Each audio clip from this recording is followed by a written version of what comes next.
Okay, today we will do Unit 12 sounds from your workbook, page number 28. As you know before, we have done question number 1, 2 and 3 on your notebook. Today we will do the page number 28. It's use the correct words from the list to fill the blanks. They have given us a word bank and we will use these words to fill the blanks. When objects move back and forth very fast, they vibrate.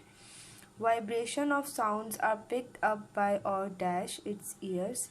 The dash turns the vibration into sounds. Brain. Sounds travel in dash waves. Low sounds make waves with dash gaps large. High sounds make waves with dash gaps smaller. B is how are sounds useful. You have to write any 2 points how sounds are useful, like sounds help us in communication. You can write any 2. Draw 2 things that produce sound. Here is radio and mobile. You can draw any 2 things. Coming to page number 29. Fill in the blanks and then solve the crossword puzzle.